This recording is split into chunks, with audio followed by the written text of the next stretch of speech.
So welcome to RICO 12. My name is Lisa S. and I have the disease of alcoholism. Begin with a moment's silence for the still suffering addict inside and outside the Zoom rooms, followed by the wee version of the set-aside prayer.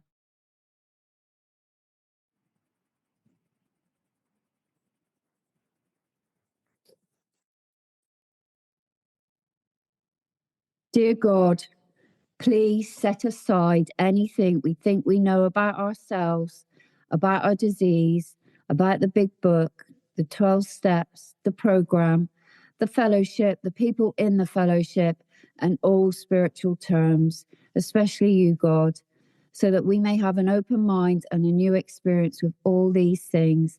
Please help us to see the truth. We surrender this next hour to you. Your will, not ours, be done. Amen. So RICO 12 is an organisation with the mission of learning and sharing the similarities of addiction of all kinds and gaining and sharing tools and hope from others who are walking in a similar path. We come together from all places, faiths and backgrounds to gain tools and hope from others. Speakers from our past meetings have represented many fellowships, addictions and afflictions, and we look forward to continuing to add to the diversity of speakers and backgrounds. And I hope you'll reach out if you think your experience, strength and hope will benefit this special community. I'm very blessed to be the host of this meeting and podcast that is in the Afro-Euro time zones. I hope that you'll join us and draw strength and hope from these podcasts that we'll host on Fridays at 12 p.m. on Fridays, every Friday, guys, and that's UK time, 2 p.m. in European time and South African time. So today's speaker is Andrew E., who'll be speaking around 30 minutes. We'll get him to do his share, followed by Q&A afterwards. For a bit of business, the RICO 12 family of recovery resources continues to grow and has more and more resources for the addict and the loved ones of those addicted. We have all the recorded RICO 12 shares and a couple of other super exciting projects, one of which is the RICO 12 Big Book Roundtable, where we've got a few members who go through the big book line by line. Very, very useful resource, and it's all on, I'll pop it in the chat, and it's also all in the RICO 12 links. Tradition 7 RICO 12 is a self-supporting service, and we appreciate your help in keeping us working our step 12 in this manner. We gratefully accept one-time contributions through PayPal, Venmo and Wise through the links in the chat. We also offer a monthly subscription program called RICO 12 Spearheads. To join in and help support these cool projects, please consider donating at www.rico12.com/support, or you can click on the link in the chat, the live meeting, also in the show notes on the RICO 12 website. So we look forward each meeting to growing deeper in effectiveness and understanding as we learn from and with our special speakers. And today we're very blessed to learn and grow with Andrew E. from the UK. Over to you, Andrew. Thank you, Lisa. My name's Andrew. I'm a recovered alcoholic. I'm a recovered drug addict. And I was disturbed and disturbing in many other ways that I'm not today. My sobriety date is the 26th of March, 2024. And it's really good to be back here on this platform. Thank you, Lisa, for your gracious invite. And can I just say, if possible, it would be nice to see a few more of you with your cameras on. It's really hard to speak into a black void sometimes. Now, I picked the subject and the topic, serving God. There you go. Nice to see your wonderful faces. And this sounds like quite a weighty topic, doesn't it? And I guess before diving into the topic of serving God, there are some questions that need to be asked and answered. The first one being, why is God even a thing in recovery? Why is God or higher power or whatever word you want to use have to be a part of our program? And to get back to basics, when I drink and use bucket loads. I always overshoot. Of course, I always start off with the intention of getting, royally smashed, but not so smashed and not so, I was going to swear there, not so out of it that I end up, destroying every other area of my life at the same time. And I could never manage it. Why do I drink and use that way? Because I'm built that way.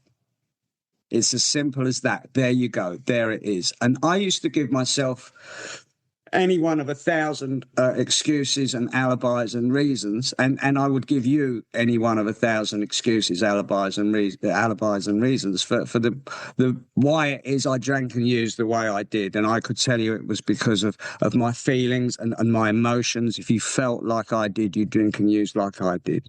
If you had the childhood I had, you drink and use like I did. If you had the life, my circumstances, you would drink and use like I did. If you'd been in this relationship, if you just lost your job, and the fact of the matter is that all of those reasons that I gave you and gave myself were not true. They were lies, because I'm not a reliable witness as to why it is I drink and use the way I did. And it was only when I realized that the mask was off that I realized that the reason I drink and use the way I do is because I'm acting under compulsion. That I'm driven by this parasite, this little mechanism that's been set up inside me, that just commands me to drink and use. And when I drink and use, I have little or no control over the amount I take. That being said, you would think the solution would be for me to just stop drinking and using once I realized that every time I picked up a drink or a drug, it was going to burn my life to the ground.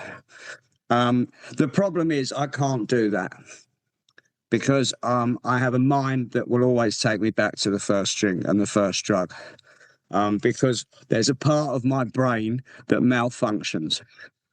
So I can't be trusted with my own thinking. And left to my own devices, on my own power, I'm guaranteed to drink and use again. It's like having a little sub-program on a computer, and I can't disable that program. It's going to be installed for good. It can go to sleep for a while, but left to myself, my finger will wander across at some point and hit on the icon, and off we go again. So I need something else to control my thinking. I need something else to come between me and the first drink and the first drug. Something to come between me and that thought. And that thing can't be AA or CA. I'm a member of Alcoholics Anonymous and Cocaine Anonymous. It can't be a group. It can't be a person. It can't be my sponsor. All of those things are very helpful. But for various reasons, one, that those things are not available 24 hours a day. And secondly, and more importantly, they simply do not have the power. They are not the thing that can come between me and a drink and a drug. That thing, apparently, has to be God. Why is that? I don't know. It's just the rules. I didn't make it up. I guess because lack of power being my dilemma, if God is the one that has all power, then that's why I need to access that power, which is God. And it seems a bit like using a sledgehammer to crack a nut. I mean, I come in here with this little problem with alcohol, heroin, and crack. And now I've got to bring the power of God into my life. And if you were an atheist or an agnostic like I was when I came in, that thought seemed even more horrific than the bad news that I got in step one. But I went along with it because I had no other option. Why did I go along with it? Because I saw it working in you guys. Because I could see that you'd access something that I'd been lacking. And it talks in the book about being beaten into a state of reasonableness. It says in the last analysis, it is only there that God may be found. And it was only when I tried every other way, every other method I could think of, when every other avenue was closed off to me, that I was willing to turn to God. And I first decided that I needed to stop drinking and taking drugs for good at the age of 29. I actually got clean and sober 28 years later, which tells me something about the nature of addiction and alcoholism. It tells me that me making a decision to stop is not going to be enough. I've made many decisions to stop. And when I came into recovery, I was so baffled and so confused as to why it was that every time I said this, looking at the general devastation in every area of my life, this has to stop, that I could never stay stopped. And I didn't realize that me trying to stop on my own power was never going to work.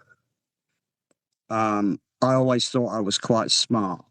I always thought I'm going to work this out one day. I can think my way out of this problem. And I didn't realize that every time I was doing that, I was bringing the problem into the problem-solving process. I was relying on the very thing that is guaranteed to take me back to that first drink or that first drug, which is my mind. And the penny dropped for me when I walked into my fourth treatment centre, which was less of a treatment centre and more of a 12-step boot camp. And I was told, Andrew, you can't fix your broken mind with your broken mind. And then the penny dropped. And it was only when I realised the true horror of what I was up against that I launched myself into the rest of this program and stopped arguing for the first time in my life. I stopped being defiant. I stopped saying the things I always said, which was like, yeah, I know. And yeah, but, or what if, I stopped saying all those things because I was broken enough to realise that I didn't know. I didn't have a clue. I realised that whatever plan I thought I had wasn't going to kick in anytime soon. And my way hadn't been working. So I stopped resisting words like God and higher power and spirituality and kind of launched myself into the rest of this program. And as I say, I discover in step 2 that the only thing that's going to come between me and a drug is something we're going to call God. So how do I access this power? And step 3 for me has been this big turning point in the 3 times that I've taken the steps. And step 3 asks an awful lot of us. Because apparently to access this power, I'm going to have to form a working relationship with this thing we're going to call God, that at the time I'm not sure I believe in, and I certainly don't understand. And as part of that working relationship, God's going to take care of me. Very good. I'm very happy about that. But my side of the bargain is that I'm now going to work for God. That I'm to drop every notion of what I think my life should look like. That my wants, my demands, my needs no longer matter. Because God is now my director, my principal, and my father. And as part of that deal, I am now to become a servant of God, put in very simple terms. But I was so desperate, and I thought, yeah, well, okay, that's fine. Where do I sign up? Let's go. And God said, very good, very happy to have you here. But there's a few little things we need to sort out first. And those things are my thinking, my beliefs, my attitudes, and my behaviors. Because the problem is, as well as my addiction and my alcoholism, I have this other little thing that we affectionately call the spiritual malady. Now, people out there, I don't know if you've noticed, people out there, they have the spiritual malady, but they don't have alcoholism. I have the spiritual malady and I also have alcoholism. So the spiritual malady is the thing that cuts me off from the only solution that's available to me. And I have to go through this process of steps 4 through 9 that strips away this self, this ego that's been driving me all my life. And the spiritual malady to me, and this is just my opinion, my understanding of the big book. The spiritual malady is that I've set myself up in direct competition with God. I'm consciously separated from God because I've appointed myself the ultimate authority in my own life. We call it running life on self-will. I've appointed myself the great knower of things, and I know how my life should look, and I know how your life should look, and I know what you should be doing, and I know how things should be going. It says in the big book that most people live by self-propulsion. What does that mean? That means that I decide what I'm going to take from life. I devise a plan on how I'm going to make that happen. And I act out on that plan, completely disregarding the fact that God's got another plan and other people have got other plans too. And therefore, I'm almost always in collision with something or somebody. And as I went through steps 4 and 5, I see how my plan's been working out, what life run on self-will looks like, and begin to see the things that have caused my failure in life. And it talks on page 52. We call them the bedevilments, on page 52. It's described as our human problems on page 52. And those human problems are caused by me placing expectations on life and trying to run the show myself. And I have to drop any notion that I'm in charge. And that's what serving God means. It means that I'm no longer in charge of my life, that something else is in charge of my life, and I call that thing God. You can use higher power, love, spirit. The word to me is not important. It's the power and the experience behind that word. What does serving God really mean?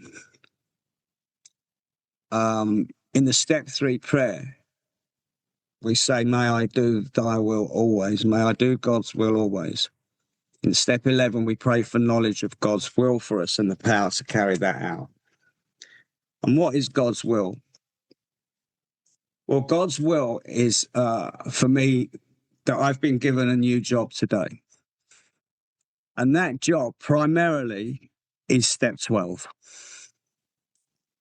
That's what God's will is for me today. And the core of step 12 is carrying this message to other addicts and alcoholics.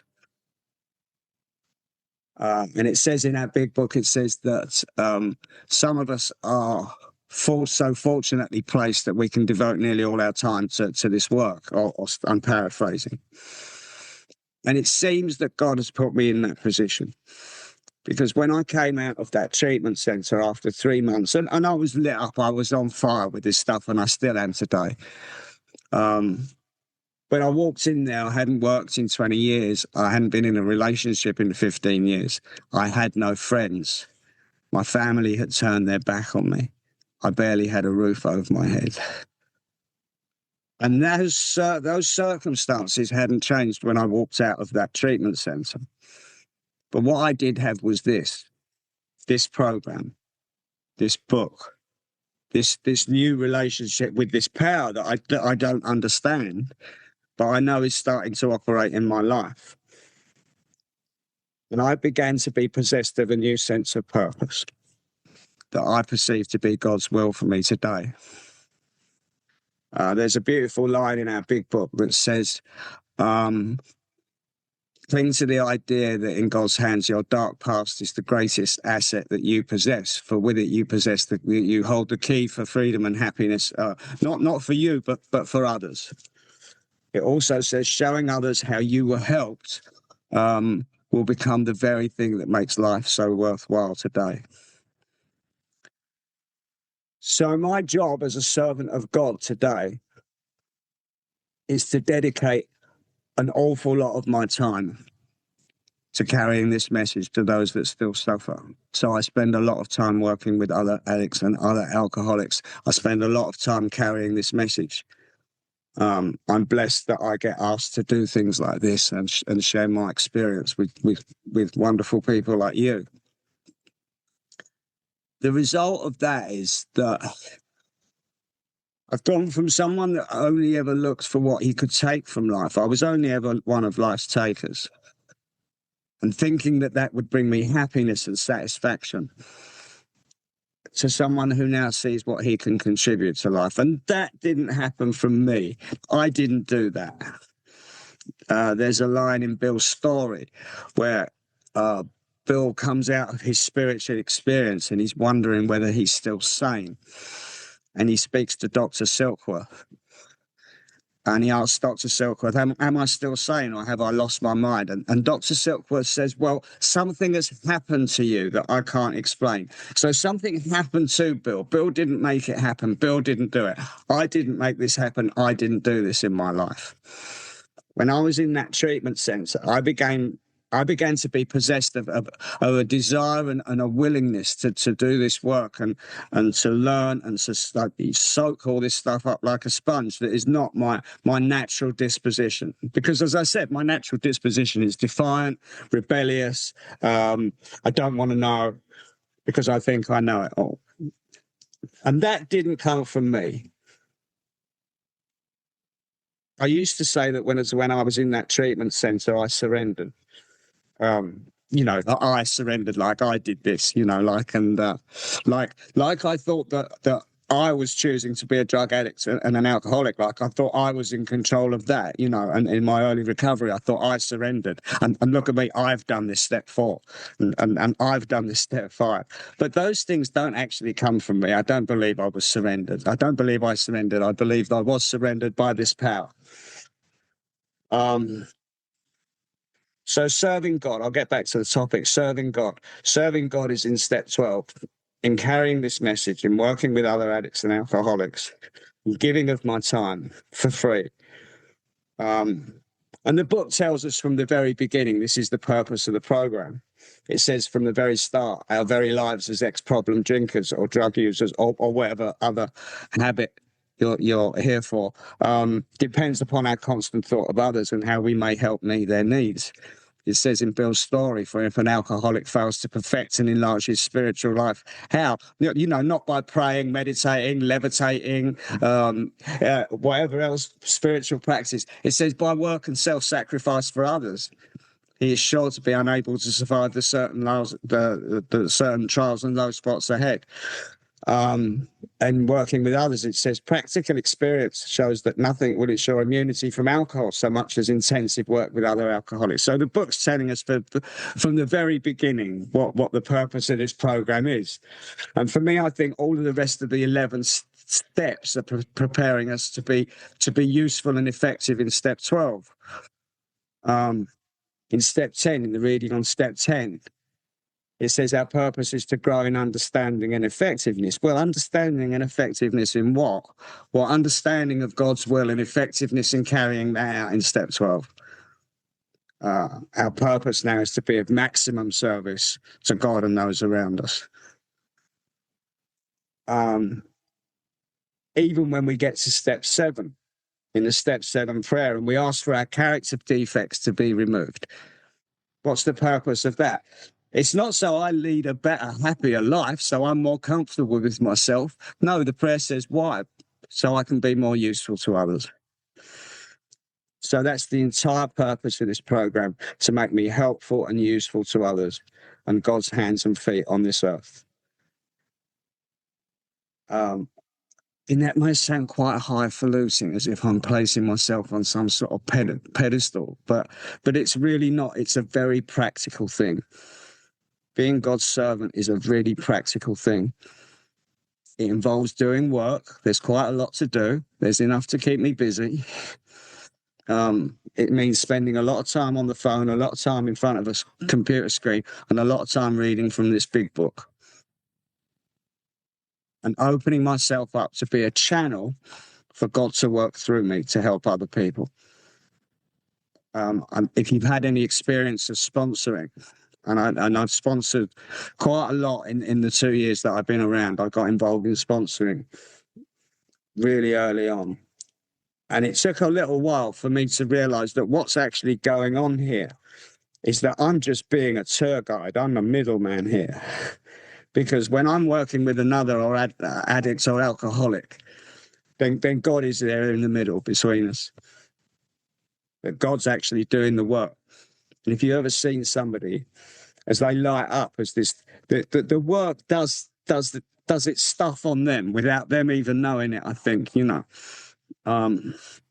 I can sit doing work with people and, you know, you see them nodding away and you think they're not taking a word of this in. But then a week later, they can come back and quote what you've done the previous week.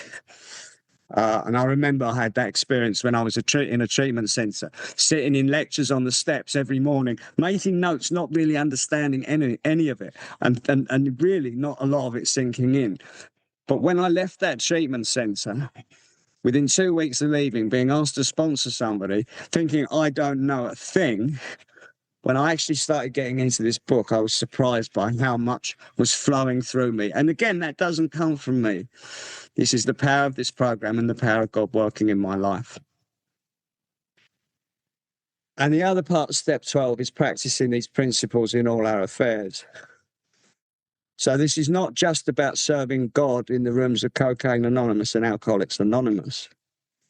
This is about serving God in the wider community, with our families, with the people that we meet.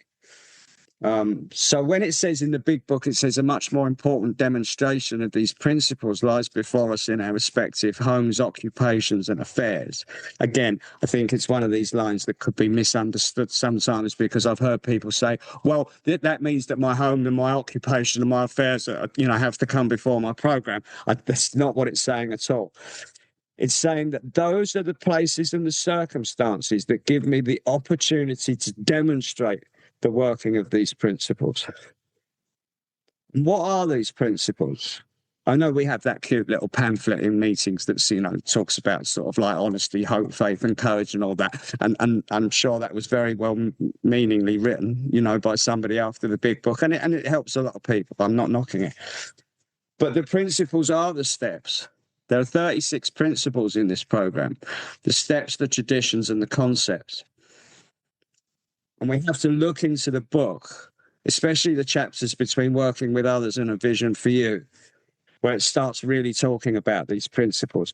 And the one that always stands out for me, and I think it might be, I think it's in the family afterwards, and it says, giving rather than getting should be the guiding principle in all things in life today.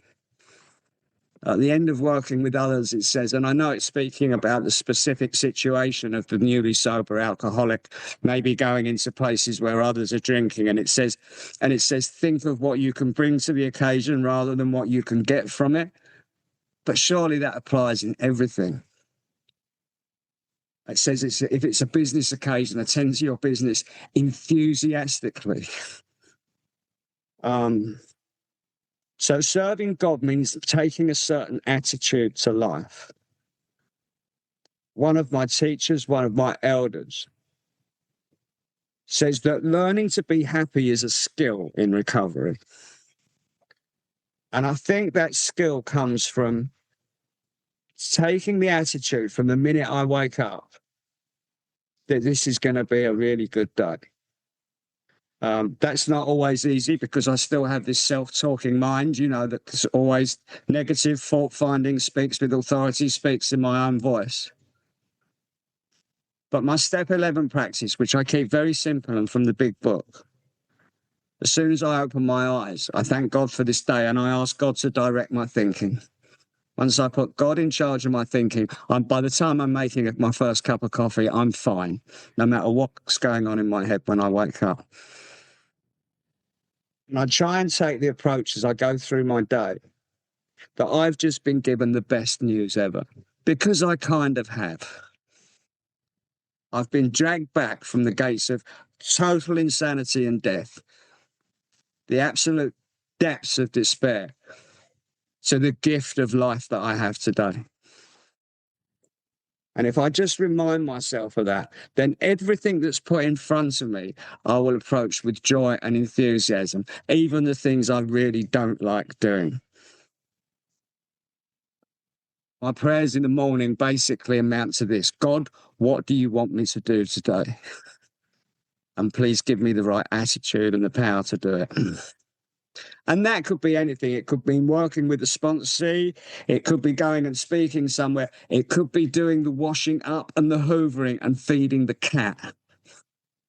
But whatever it is, I have to approach that enthusiastically, knowing that it's God's will for me, and this is what God wants me to do.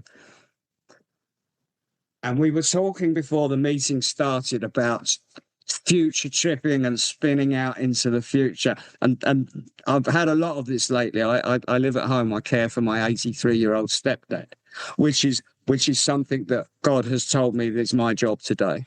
The man whose life I traumatized for 40 years, I now get to be his carer. And that is what God wants me to do. That is the job that God's given me. But he's struggling as he gets older and that. And of course, this brings me into fear about how we're going to cope. And of course, why is this? Because I'm thinking about how it affects me. I'm not the one struggling, but I'm thinking, how is this going to affect me? Because selfishness and self-centeredness is still the root of my problem. So I have to take it back to God and ask God to show me how I can be helpful today.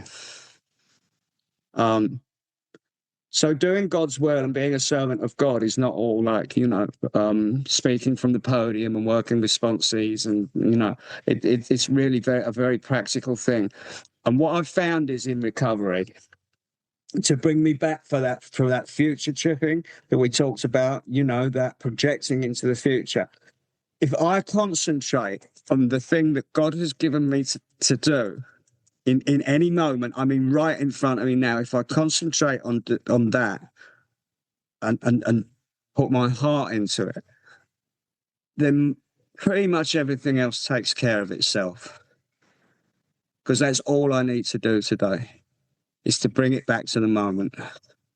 Because God's only really here in this moment. And in this moment, right now, there's nothing wrong. Everything's absolutely fine. So that's all I need to do today, is to focus on being a good servant of God. And everything will take care of itself.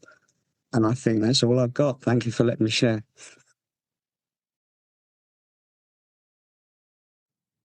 Oh, thank you so much, Andrew. Yeah, do you know what the thought come to me then? God really does do for us what we cannot do for ourselves. And I love that, how you said serving God, and it's often said we are here when we're the primary purpose, we read it so often in most meetings, and it is to stay sober and clean, and then to help the still suffering alcoholic addict, or what the meeting is. So we can open up now to questions, guys. If any of you want to come in, you can raise your digital hand, or if you want to be anonymous or put it in the chat, I can read it out for you. Simon. Hi everyone, how are you doing? You all right? I'm Simon and Alex. Thanks for taking the meeting, Lisa. Thanks everyone who's done service, and thanks Andrew for your share. I always love hearing you share. So I've got a bit of stuff what's come about since this morning, and it's just since this morning. So I was planning a Unity Day with some people in the group, and they've gone and changed the date without putting anything in the group. I've got a massive resentment over that, and obviously it's me, being me, trying to run the show. I can't control everybody else. What do you find helps you the most, Andrew, in situations like that?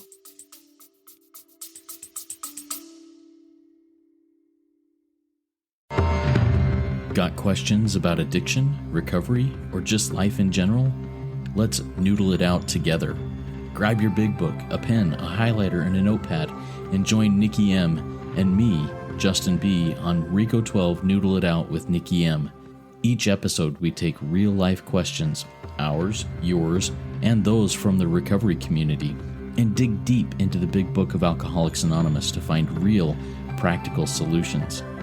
So, if you're ready to do the work and apply the solution, tune in to Noodle It Out with Nikki M, streaming now on your favorite podcast platform.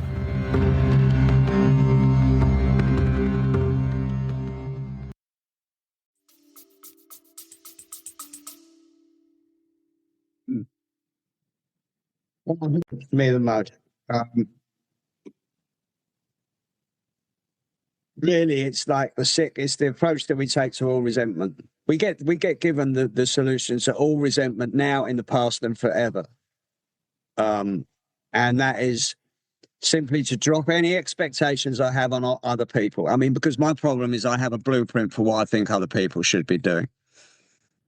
The solution is to drop it. You know, like a dog that's just picked up a dirty stick. That's what I do with resentment. Drop it. Drop any notion of what I think other people should be doing. Within the fellowship, if you're doing something with a unity day in the fellowship,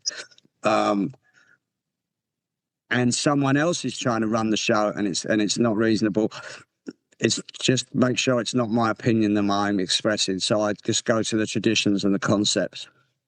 Right. Yeah. Yeah. That's Cool. what I use. You know, within the fellowship, I use it. And actually in life, I'm learning that the principles of the traditions and the concepts can apply to an awful lot of things in life, especially tradition one, unity. Is what I'm doing for the greater good, or is it because I want to do it? Am I contributing to the greater good here? If they've got good reason for changing the date, happy days. Yeah. Yeah. Thanks, Andrew. I needed that. Thanks very much, mate. I love that. Thank you, Andrew and Simon. Yeah, do you know what, Simon? I was thinking, for me, I always take things personally. I make it about me. And I think, like Andrew just beautifully said, in all aspects of life, you know, I often think they didn't get up this morning and think, do you know what? I'm going to change this date just to annoy Lisa. I'm not that important. And so therefore, when I twist that thought round that way, then my resentment just goes away, because I'm making it about me yet again. You know, I have to remind myself this all the time, you know, and then I, like now, I smile about it because I think, you silly, you know, twit. You know, like Andrew said, if there's genuine you know, if there's other things going on, then obviously, you know, be looking at the traditions and concepts. But normally there's a genuine reason when, you know, if my friends cancel, or if someone's mean, you know, cuts me up on the road, for instance, and I start getting really resentful and then I think, no, actually, I could be anyone. This is not me, attack on me personally, just like probably with that Unity Day. Probably they've not even give you a second thought whether they're annoying you or not.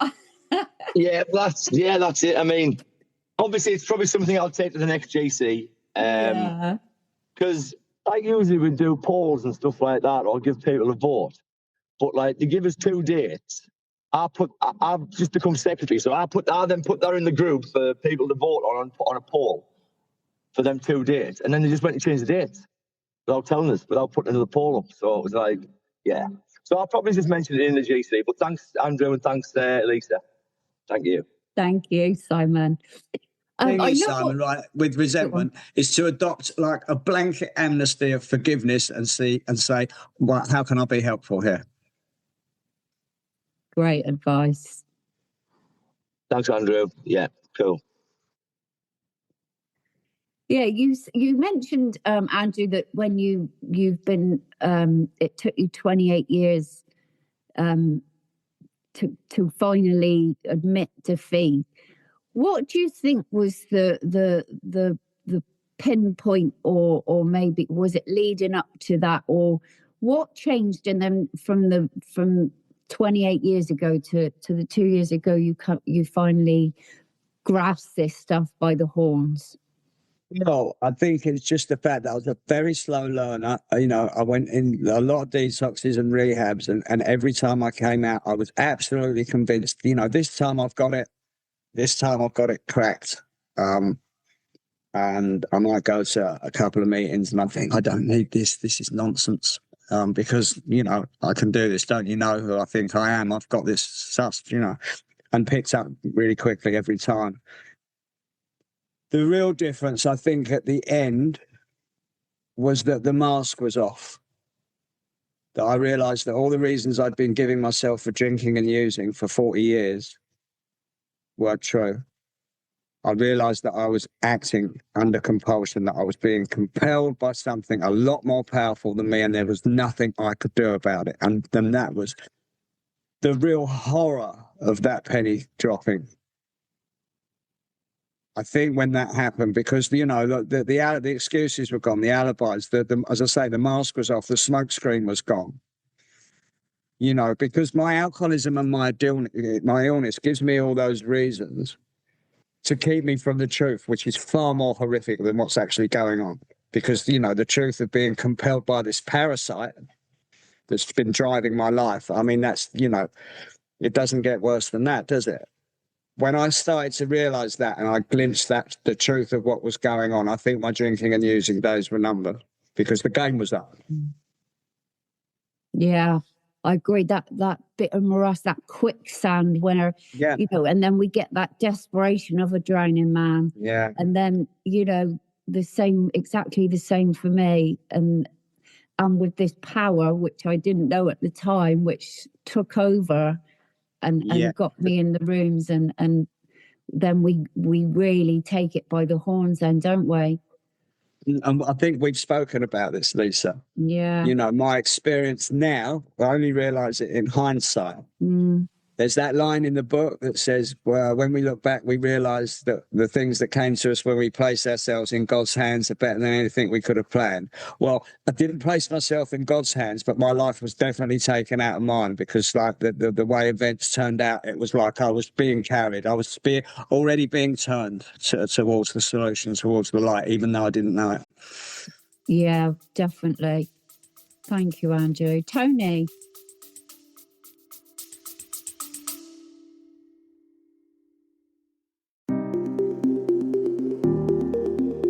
Hey Spearheads, if you're looking to dive deeper into the big book of Alcoholics Anonymous with people who live the solution, then you won't want to miss RICO 12 Big Book Roundtable. Join David G., Nikki M., and me, the moderator Justin B., 3 recovered addicts from multiple fellowships, as we break down the big book line by line. In each 30-minute episode, we share our experience, strength, and hope in a real, raw, and practical roundtable discussion. So, if you are ready to learn and apply what you learn, tune in to RICO 12 Big Book Roundtable on your favorite podcast platform.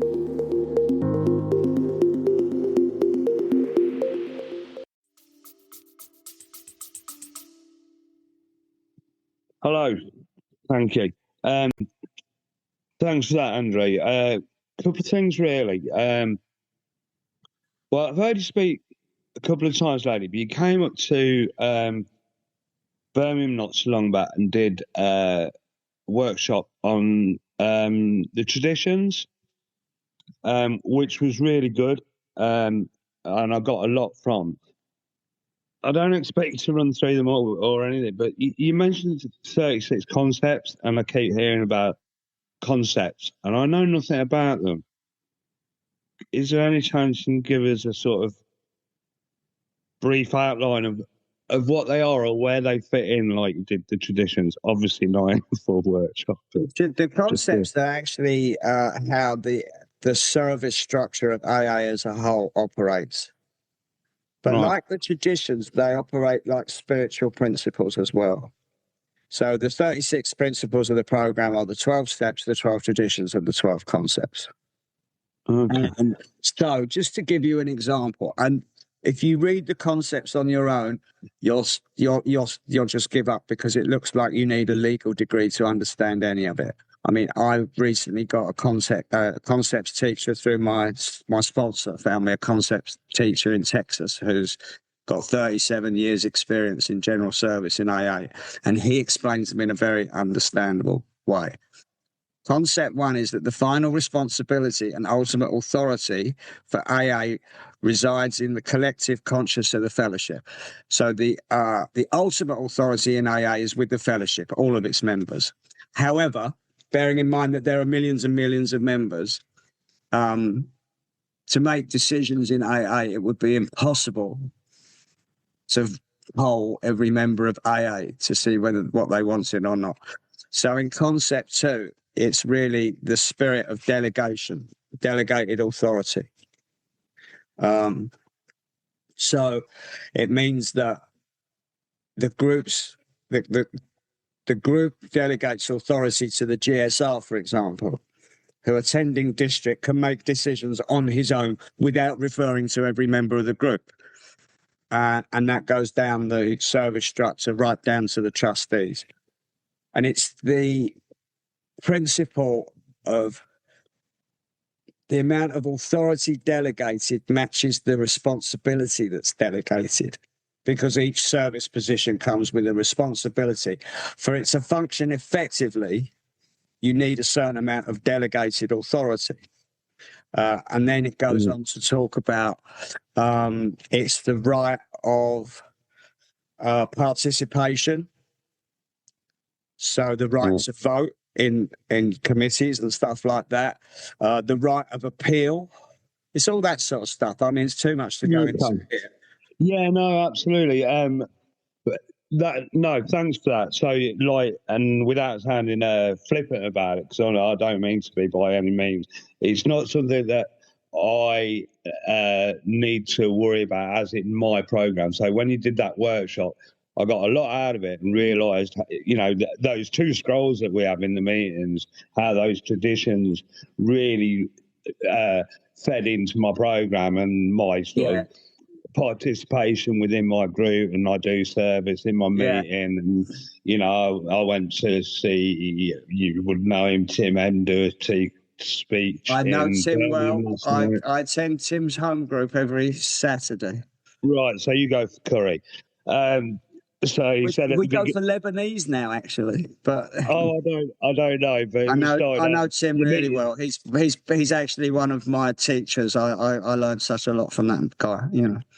Right. So so me, I'm sort of just under 8 months in, but I do as much as I can. The traditions are great. I do service. I speak. Listen to what I can. And I was just, when you mentioned it, I thought, right, do I need to be aware of these concepts? But I don't think I do at the moment, or be aware of them, but not get into them is what I mean. You only really need to sort of apply them in AA or CA.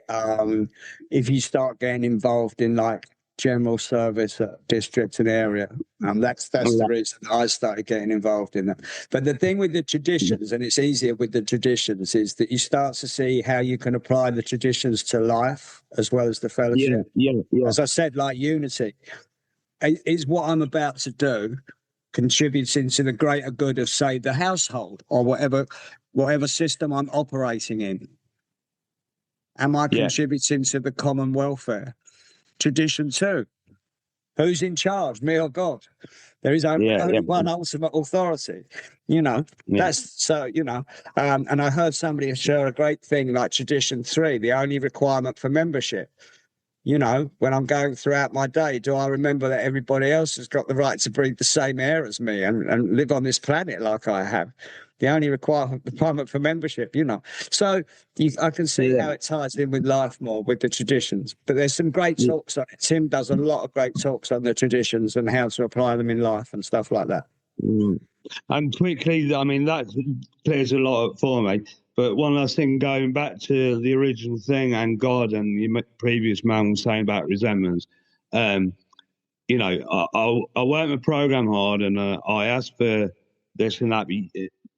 So to go to that tour last night was great, because yesterday morning, the previous evening, I'd sort of received some information that I was definitely holding a big resentment for. I couldn't even clear it up before I went to bed, you know what I mean?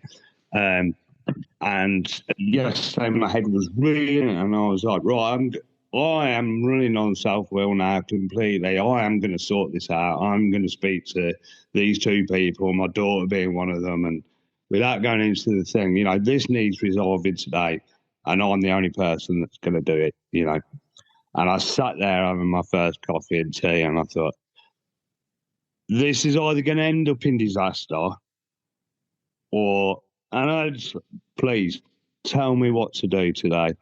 Give me the strength to do this in the right way. Do you know what I mean?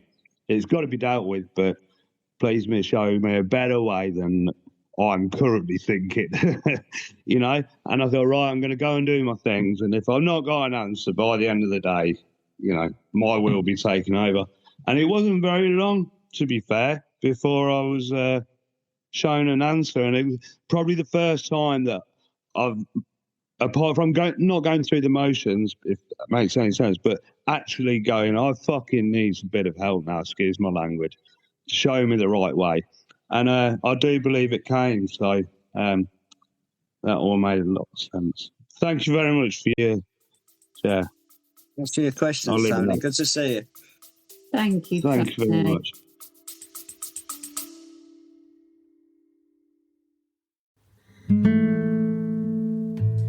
Hey Rico 12 Spearheads, if our recovery resources have helped you, please consider a donation. Your financial support, as well as your word of mouth support, keeps Rico 12 running and reaching the man who is still sick. Donate today at rico12.com/support or check the show notes for PayPal and Venmo links. Every contribution helps carry the message. Thanks for being a Rico 12 Spearhead.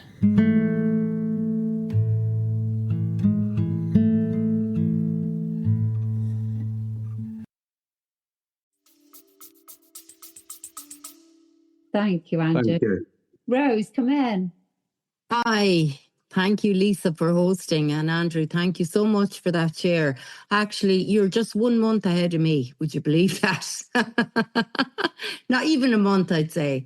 But I feel so inadequate when I come on these meetings because you seem to know so much about the big book. And I have the big book, but it's a small big book.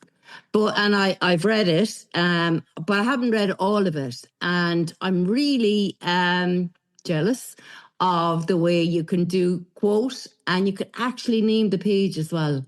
But I aspire to that, but I don't think I'm ever going to get to that level. But I'm really interested, and as you know from last week, Lisa, about the God thing. And you know, I went to rehab 4 times. I didn't spend a month there each time. I spent a month there the first time and a month there the third time. But the other times I spent a week because I knew exactly what I had to do, but I wasn't ready. I don't think I was ready. This is the conclusion I've come to now anyway. And I think the last time I was in the rehab, I was just there for a week and I must have had a spiritual awakening because I spent a long number of years equating spirituality with religion. And so I'm Irish Catholic. I was raised as an Irish Catholic and that's not something I want to be. And so instead of calling myself a Catholic, I used to call myself a Christian.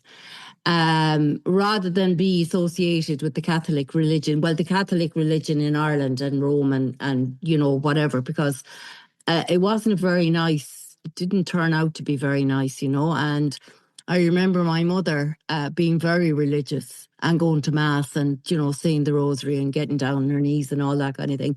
And when all these stories came out about, you know, the priests and everything, it really put her right off. And I was surprised that she stopped going to mass. You know, she stopped going to mass. But so I'm still a Catholic, and my granddaughter's coming up now and she's going to make her Holy Communion. But the only reason she's making her Holy Communion is not for religious reasons. It's to wear the dress and, you know, and to get the money. And that's the way it's gone. And it's terrible. It's really terrible. But so I definitely had a spiritual awakening and I'm definitely coming around to the concept of God. I call it a higher power. It was very difficult for me to ask for help, really difficult for me to ask for help.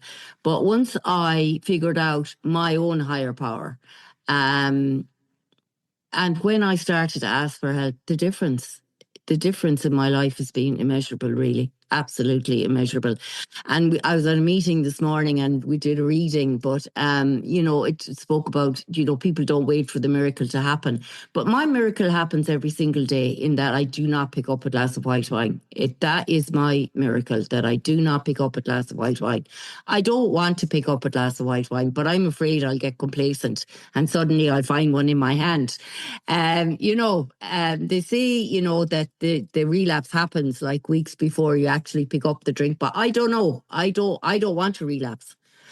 Some people say relapse is part of part of their recovery. I think it was part of my recovery, but it doesn't necessarily have to be a part. And I don't like when people say relapse is part of recovery, because then it gives you permission to relapse. Well, some people.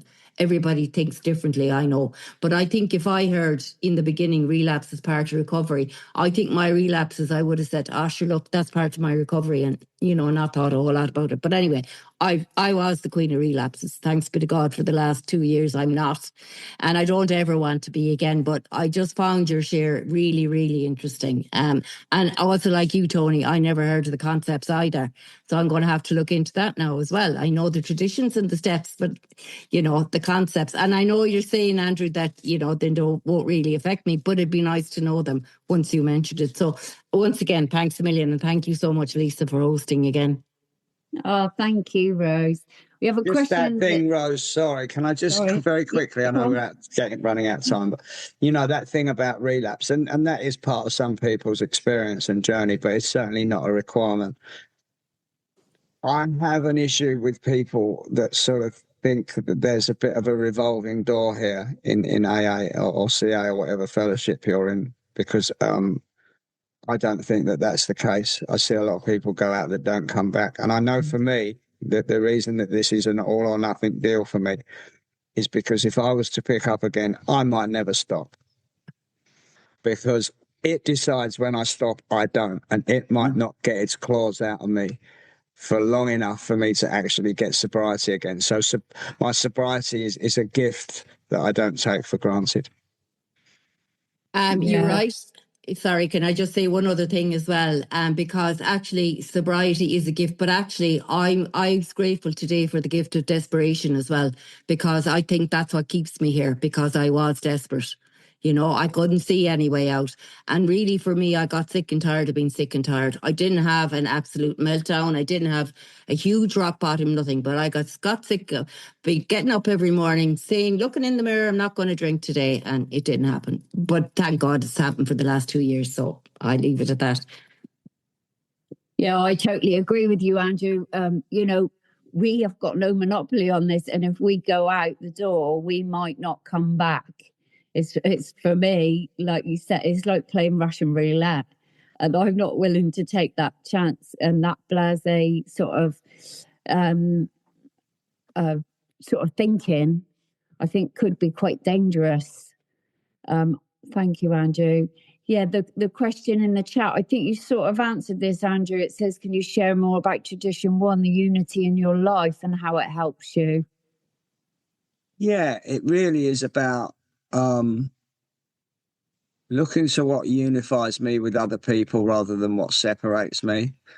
It's Tradition 1 is really about laying aside my own opinions, my own ambitions, what I want to happen, and submitting myself to the greater good.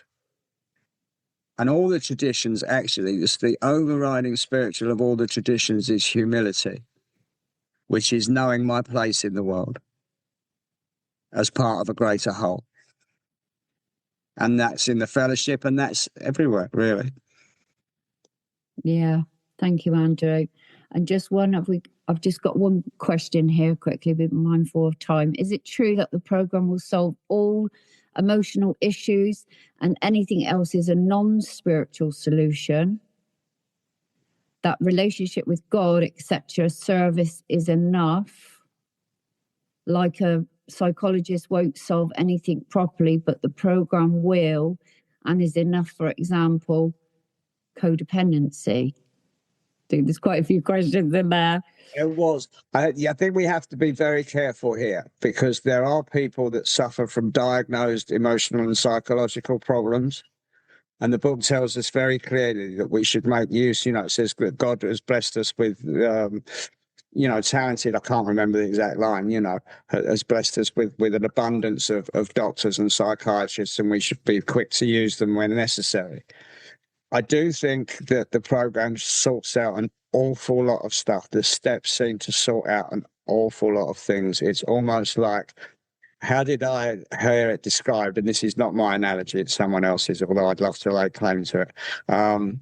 It's like, you take your car into the garage because the brakes have gone, and while you're there, the mechanic discovers it's got 148 other things wrong with it. And he says, well, while you're here, I might as well fix those for free as well. Because that seems to be what happens. It does, a lot of stuff seems to be sorted out by the steps, but that's not to diminish the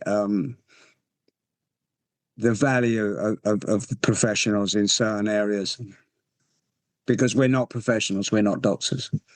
No. But I think the relationship with God sorts out an awful lot. Yeah, absolutely.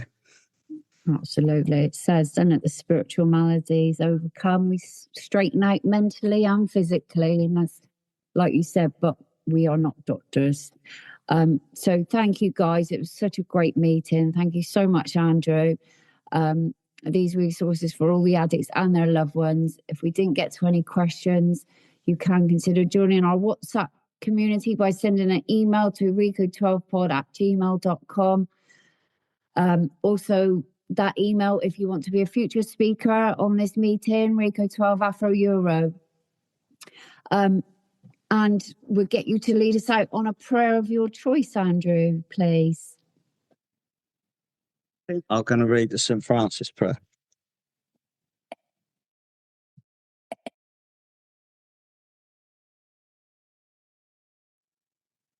Thank you very much for having me. Absolute honour and a privilege always. The prayer of St. Francis. Lord, make me a channel of thy peace, that where there is hatred, I may bring love, that where there is wrong, I may bring the spirit of forgiveness, that where there is discord, I may bring harmony, that where there is error, I may bring truth, that where there is doubt, I may bring faith, that where there is despair, I may bring hope, that where there are shadows, I may bring light, that where there is sadness, I may bring joy.